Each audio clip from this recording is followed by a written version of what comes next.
And good morning, 7:23, and of course, I guess officially joining us in his mayoral capacity, Mayor Dennis Kintigh with us this morning. Good morning, sir. Mayoral. It has a weird sense. It sounds very important, oral, doesn't it? Oral. Kind of dental. Maybe mayor oral.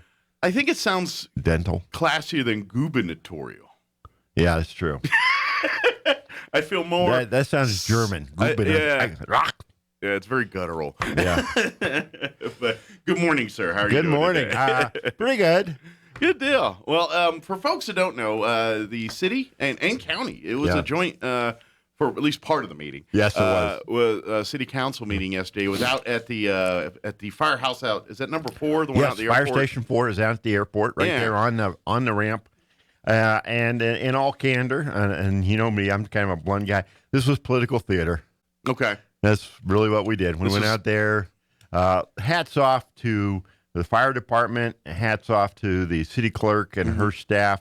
And big hats off to the city's IT department. Those guys did an amazing job putting this together. And by that, I mean setting up the whole system to do the projection.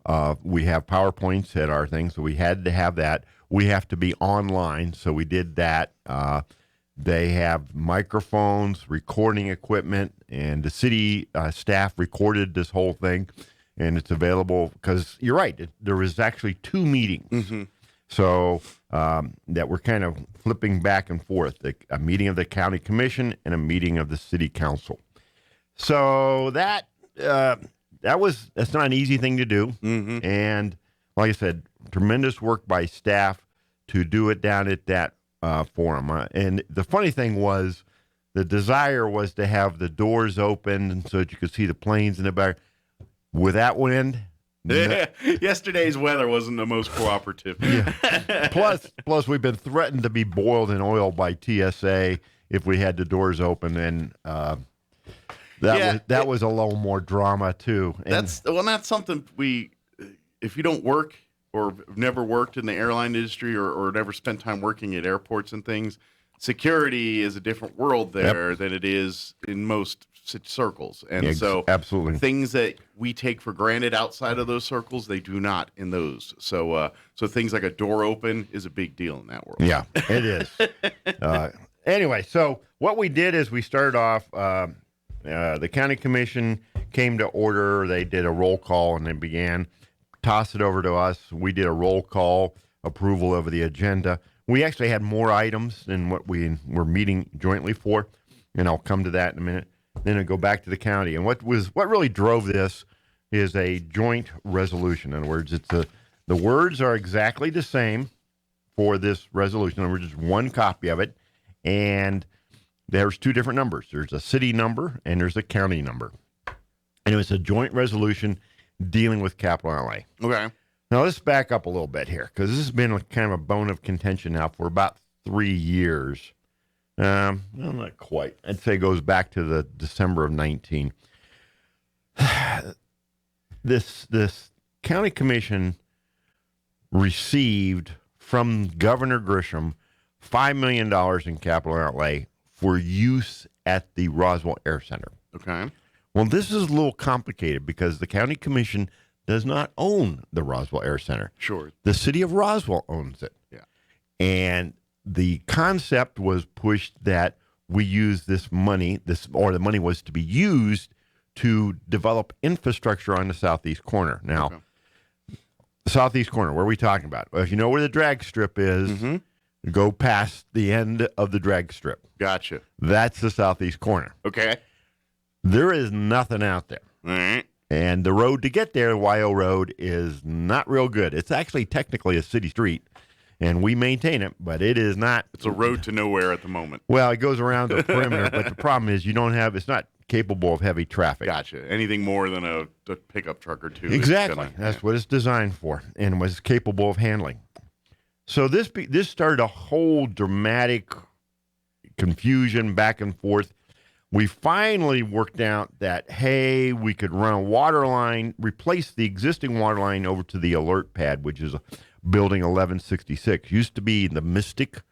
Now it's a new company called Avex. They bought out Mystic, and they're coming in with a whole new approach on a number of things. Are they doing the same kind of training that Mystic does? Or They're going to be much more aviation oriented, Okay. and we have to tread carefully here about what all they're working on. Sure, yeah, a lot of it's top secret. I've been over there. And I was very lucky when I was in leadership Roswell. I got a chance to tour the facility when it was Mystic, and they did amazing work over there. But yeah, a lot of it is none of your business. Yeah, which is fine. They have, and Mystic has other assets that went with to AVEX. But the point being that that's an old water line, and it's what they call the trans site. It still functioned, but it's trans site was a product came out in the 1920s, and so it was a great way of moving water because it's a combination of cement and asbestos. All right. No joke. Two things a growing boy needs. Yeah, exactly. So that needs to be. We have a bunch of that elsewhere in the city. We're in the process of replacing. The more interesting aspect of it is this: you get over there to 1166, the alert pads, and in 1990s, early 1990s, a water line was run to the east, under Wyo Road, to serve the neighborhoods there to the east of Wyo Road. There's about a dozen houses that are on city water. Now, this was done by the Army Corps of Engineers as part of an effort to protect these folks from some contamination that had occurred to groundwater back when it was an Air Force base. Okay. And so the Army Corps of Engineers, the problem is the pressure levels are pretty low getting out there to the far east end. And eventually we're going to have to upgrade this. So where are we going with this? This goes back to the $5 million that the governor gave to the county for use at the Air Center. Gotcha. So that money has been split. $2 million went towards that project.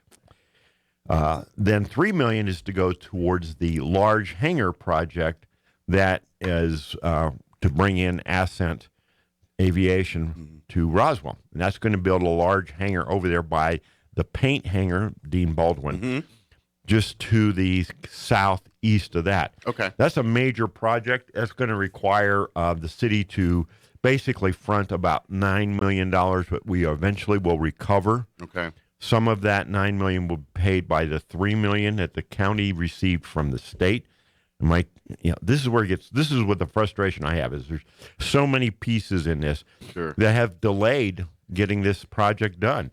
So we have $3 million there. We will also have some additional money that we will come from higher rents that are supposed to be covered by the state through another project.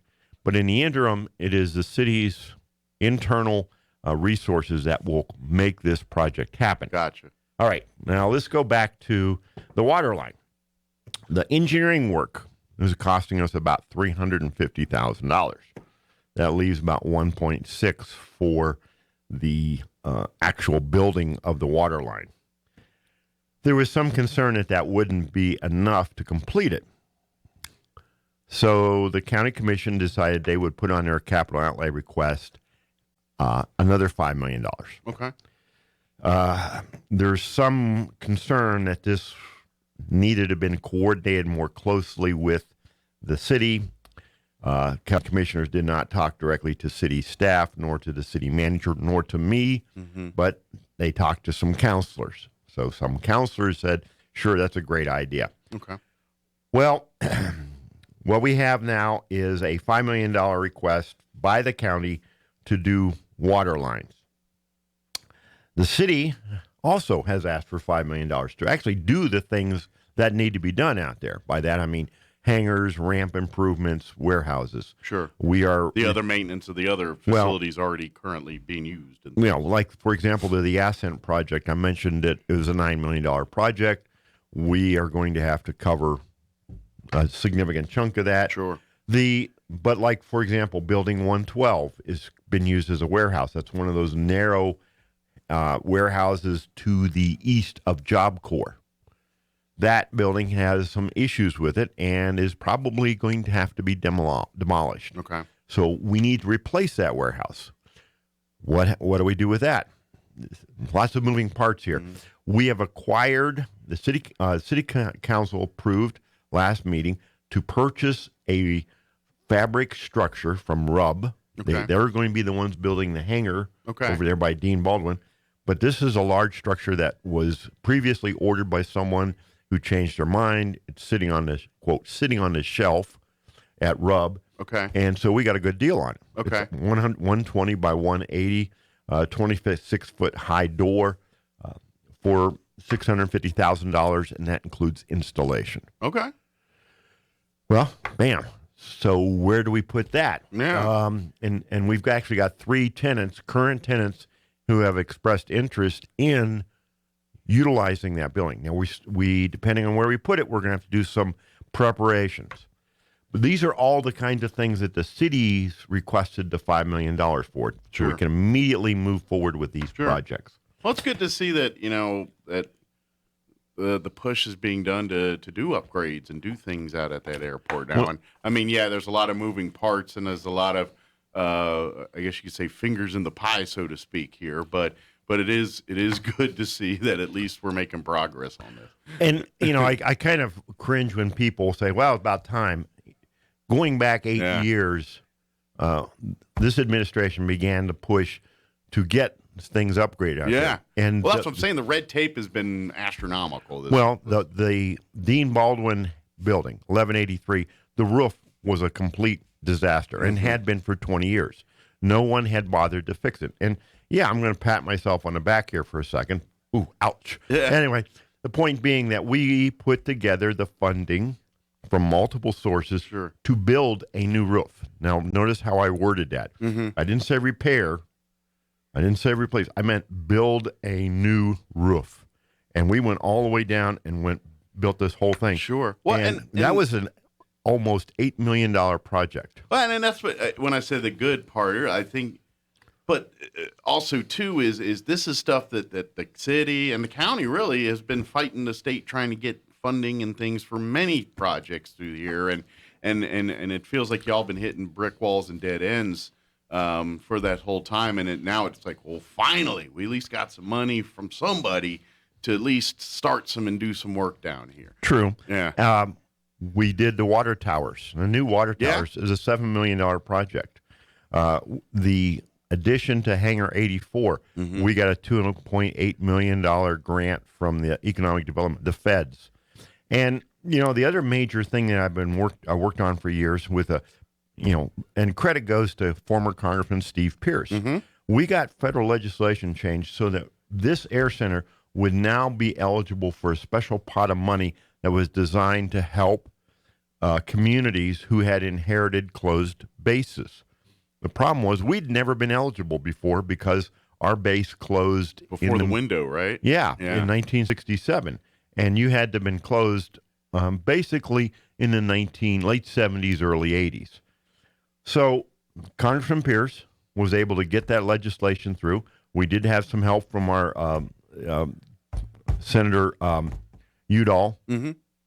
And so at the end, we got the change, and we're starting to get funding through that mechanism now. We got like $2 million for... That was kind of the linchpin holding the dam back a little bit, yeah. $2 million for the terminal parking lot area to the west of the current parking lot. We've got about $3.5 million for ramp improvements, and that's underappreciated, but that has to be worked on. We're getting another $3.5 million that will go into the ramp area associated with the addition to Hangar 84. So we've been moving aggressively with these things, and the frustration is that the staff and the city have been working diligently to do these upgrades, and okay, if you want to help us, great, but work with us to do this. Don't just say, hey, we're going to get money for this project over here. The analogy is me getting money to remodel the kitchen of my neighbor's house when what my neighbor needs is a new roof. Gotcha. Yeah, I understand. So don't try and push this. Well, we've been talking, and so this was a frustrating evening in many ways. We did this the way it was, and a lot of credit goes to Counselor Perry because The governor's office talks to Councilor Perry. Mm-hmm. The governor's office will not talk to me. Really? Oh, yes. They are concerned that I am too critical, too blunt, and so they flat out do not call me and will not talk to me. Too bad. You're the mayor. That's their job. Well, Councilor Perry is a much nicer person than I am. He's a pastor. I'm an old cop. There's a difference here, okay? Get the theme. So you're bad cop, he's good cop. Yeah, so they talked to Councilor Perry, and Councilor Perry, to his credit, is the one who came up with this resolution to basically have the county commission and the city council hold hands and sing Kumbaya. I want you to know we did not sing last night, nor did we hold hands, but we did figuratively. There's a lot of moving parts here. There's some involvement with a former state senator who has access to the fourth floor, who's a buddy of the governor, that has influence with the county commission more so than he has with the city council. So it's been a difficult time. But we got this done, and credit goes to Councilor Perry for doing it. I minimized, and my fault, but I minimized the amount of political theater we had last night just because we had lots of work to do, and it wasn't a very nice night to be out. So we got through this pretty straightforward. This was actually an 8-1 vote by the city council. Councilor Kintigh was not there because she had a baby. Congratulations! I saw yesterday on Facebook. Yeah. So I believe Margaret Kintigh is the first sitting city councilor to give birth while on the council. Wasn't Councilor Perry? Just kidding. Yeah. He looks. Never mind. He just has a lot of kids. He has a lot of kids. Yeah, but she is actually giving. Councilor Perry didn't give birth. His wife gave birth. I know. I'm having fun. So let's be upfront about just that. having a little fun. Yeah, I know. So, and Councilor Best was the no vote, and Councilor Best expressed her frustrations about the way this was done, and Councilor Orpesa, to his credit, asked some pointed questions about whether or not this meant the county could just come in and do whatever they wanted on city property, and the answer is no. This is a city asset, plus it's controlled. I mean, and you kind of alluded to it earlier, just to walk on the airport, you have to have the right badges. Mm-hmm. I don't have a badge, and I guarantee you nobody who works for the county commission has a badge. Right. So we're trying to work through this, and this is, I believe, unnecessarily complicated because of Governor Grisham. And if she really wants to help economic area down here, send the money to Roswell Air Center. Yeah. Send it to the city. We can tell you the projects we'll work on, and we will do it well. But don't play games like this, that we have to go through this convoluted mess of political theater. I really am frustrated with the fourth floor, as we refer to it in Santa Fe. But, we're going to give it a shot. We will see what happens in the next session. We will see, A, if there is a capital outlay appropriation, B, are there two, and C, who will be the fiscal agent? In other words, who will control the dollars? Those are going to be interesting questions to be answered, and it will show what the governor's true intention is, because she controls stuff. Yeah. And if she wants to make this complicated, she's doing it for political reasons, not to improve the economic activity of Roswell, Southeast New Mexico, and the state of New Mexico. Well, that's one of the ways they get to show or abuse or whatever you want to say their power. Yep, that they do. Yeah, absolutely. Well, and we actually had two other items. Okay. Yeah, we got time. Yeah, we got time. Oh my gosh, we got lots of time. So we actually took a break after we voted on this, and normally we don't have resolutions signed by all the councilors. I guess they used to do that years and years ago. Okay. But we don't these days. So we had everybody present sign, both the county commission and the city council. Okay. So we have. I think it's more of the pageantry now. Yeah, when you have the entire council. This along with it goes with those whereases. Yeah, all the whereases. Yeah, the powdered wigs.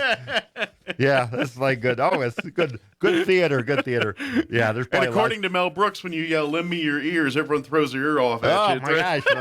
No. Robin Hood men in tights. Lend me your ears. So, the next item up that we talked about is also something that's going to be of interest. It is redistricting for the city council. What's going on? Every 10 years, there's a census. When the census is done, you redistrict. Now, and it trickles up, down, basically. Yeah. The interesting thing is the state legislature, in her all-knowing wisdom, passed some legislation requiring municipalities whose elections will be in March of 22 to do their redistricting in the calendar year in which the data is released. Which was this year. So you got to get it done. We have to do it this year.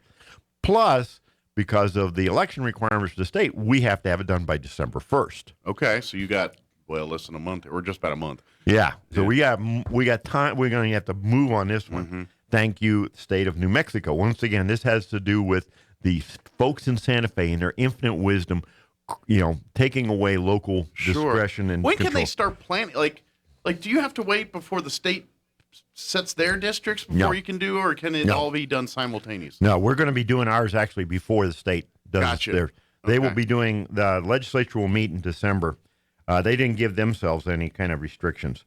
So what we do, we have what's called, because this is an ordinance, we both first have to authorize to advertise for a future public hearing and vote.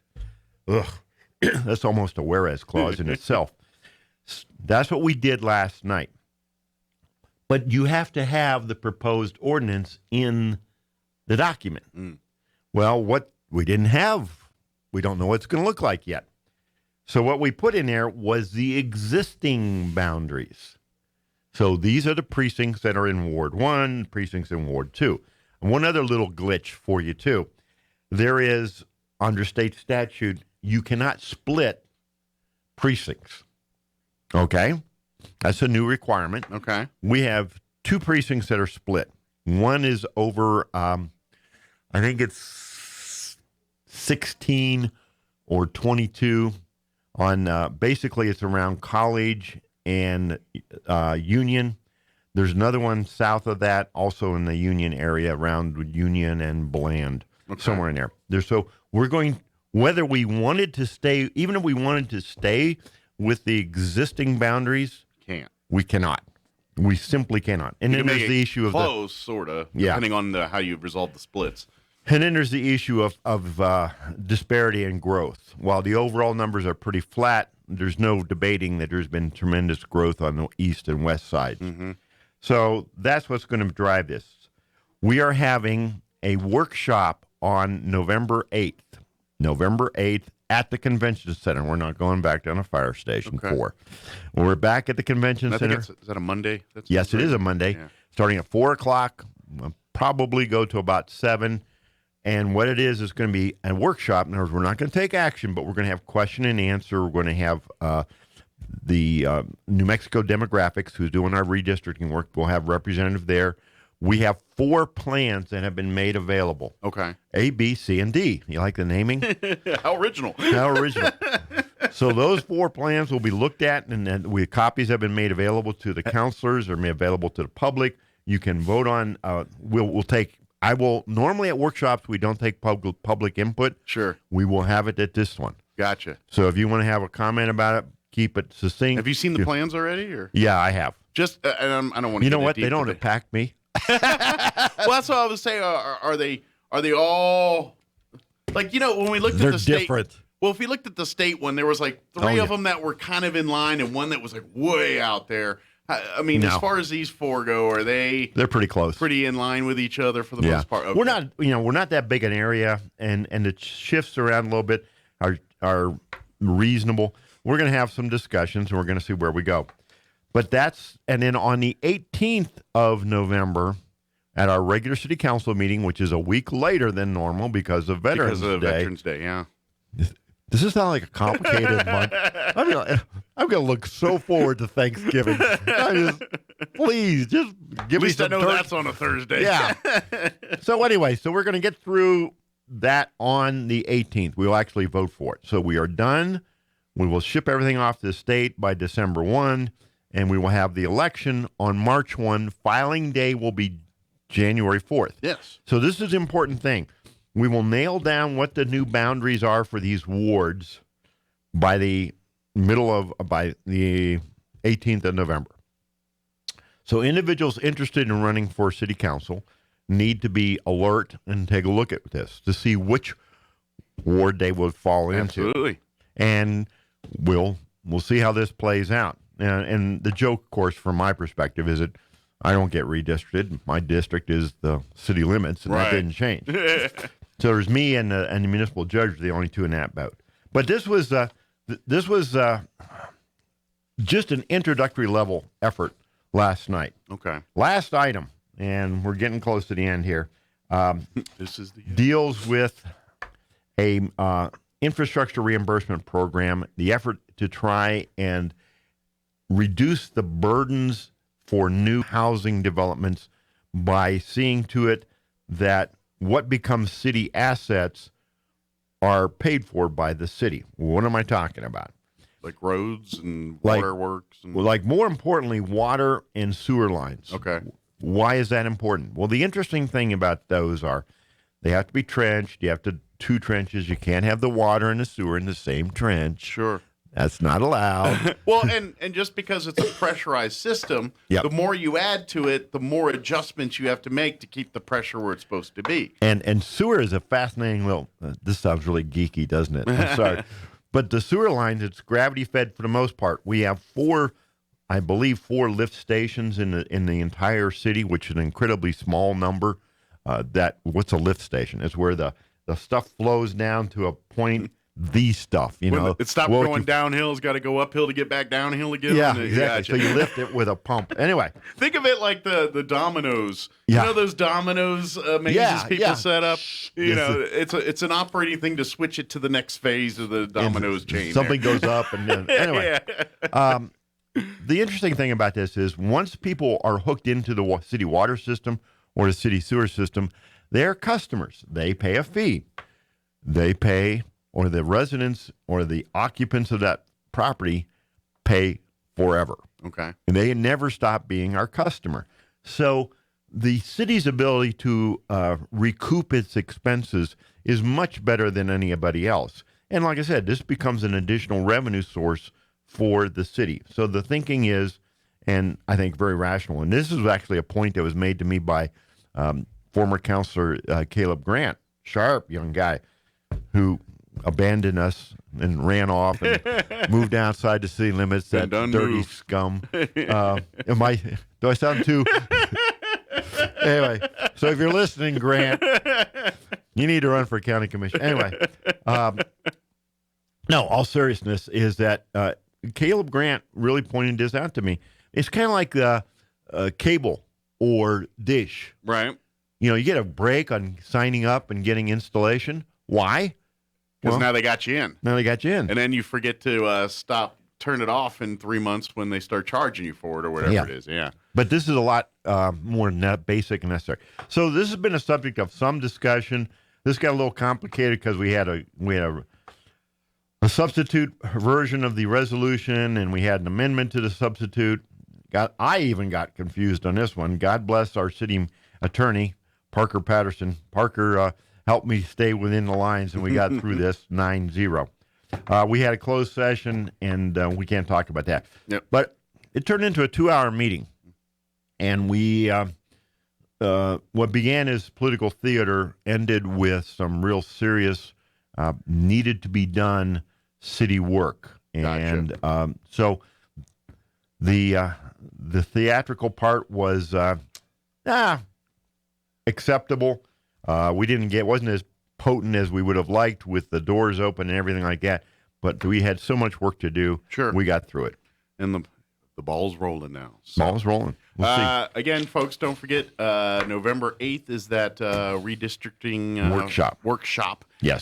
Public is invited to participate. Will that be online too? Like yes, city we do council everything. meetings? Oh, we do everything. So you can probably watch it online, roswell-nm.gov. Yeah. And I imagine if you want to comment, just like city council meetings, there'll be a go-to-meeting link that you register in, and at the appropriate time, they'll give you the time to speak. Awesome. Well, thank you, sir. All right. Appreciate the visit. We'll see you here in a couple. Well, actually, we'll probably see you before the 18th or whatever that time is. But if not, we'll see you then. Yeah, let's see how we're looking at the city redistricting effort. That'll be very interesting. Sure. Well, and it's one of those things that we all been anxiously awaiting and watching and seeing. All right, because we know we all been elections coming and with COVID. It just dragged out the whole census thing, which dragged out all the redistricting and everything that comes after that. So, because unfortunately, all this process is you've got to complete step A before you can go to step B. You can't do step B without getting A done, and it took a lot longer to get A and B done before we're getting to C and D here. So. I know. It was horrid. Very good. Well, thank you, sir. Thank you. We'll see you next time. Yes, sir. 7:50.